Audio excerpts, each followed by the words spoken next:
Hello everyone, welcome to Knowledge of Law. We will discuss to Civil Procedure Code 908. In this video, we will discuss to Section 7.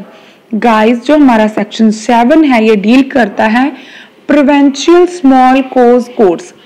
अगर हम यहाँ पर बात करें provincial की, provincial का मीनिंग होता है जो स्मॉल टाउन्स होते हैं, जो छोटे एरिया होते हैं, स्मॉल एरियाज।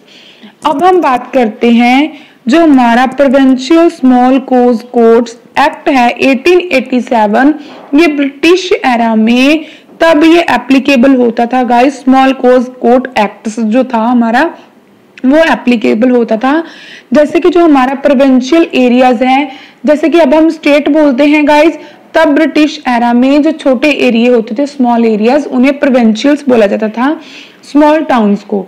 तो गाइज उन स्मॉल टाउन्स में अगर सिविल नेचर के जो डिस्प्यूट होते थे, as a like for example अगर हम बात करें, जैसे कि 500 रुपए का कोई डिस्प्यूट हो गया, किसी का कोई 1000 रुपए का डिस्प्यूट हो गया, 1500 हो गया, 2000 हो गया, चाहे इससे कम जो वैल्यू है, अमाउंट है, उसका कोई डिस्प्यूट हो गया, तो ऐसे डिस्प्यूट जो होते थे वो गाइस डिस्ट्रिक्ट कोर्ट में ना जाकर वो इन स्मॉल कोज कोर्ट्स में एंटरटेन किए जाते थे। अगर ऐसे छोटे छोटे जो केस, जो डिस्प्यूट हम बोलते हैं, सूट हैं, अगर वो डिस्ट्रिक्ट कोर्ट में जाएंगे तो गाइस जो एक बड़ी अमाउंट के जो बड़ी अमाउंट होती है गाइस, जो सिविल नेचर के केस जो बड़ी अमाउंट के होते हैं, अगर उन्हें देखने के लिए डिस्ट्रिक्ट कोर्ट के पास टाइम नहीं मिलेगा, अगर जो छोटे छोटे केस ज्यादा हो जाएंगे। तो आई होप आपको अंडरस्टैंड हो गया होगा। इसीलिए गाइस ब्रिटिश एरा में स्मॉल कोज कोर्ट्स को एप्लीकेबल किया गया था। इसके साथ ही बेरर स्मॉल कोज लॉज 905 के अंडर भी ये जो केसेस थे ये देखे जाते थे। स्मॉल कोज कोर्ट्स के अंडर ही जो छोटे डिस्प्यूट थे वो एंटरटेन किए जाते थे।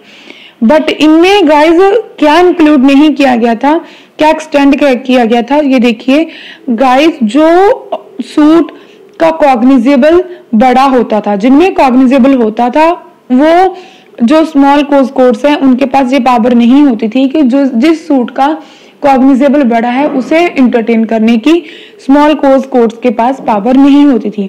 इसके साथ ही अगर हम बात करें the execution of decree in such suit, किसी भी सूट की डिक्री की एग्जीक्यूशन को एंटरटेन करने की पावर भी स्मॉल कोज कोर्ट्स के पास नहीं थी।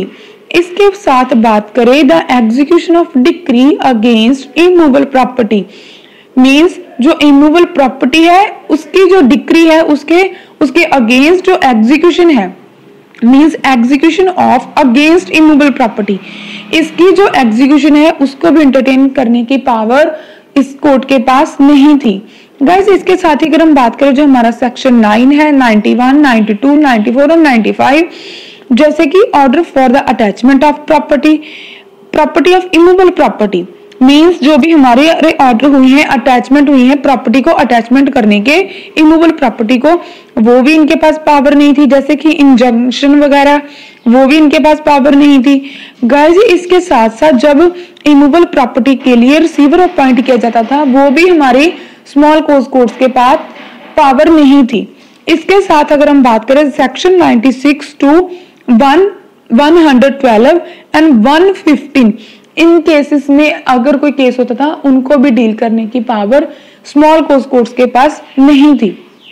गाइस अगर आपको हमारी वीडियो अच्छी लगे तो प्लीज आप इसे लाइक कीजिए, शेयर कीजिए एंड हमारे चैनल को सब्सक्राइब कीजिए। Thanks for watching.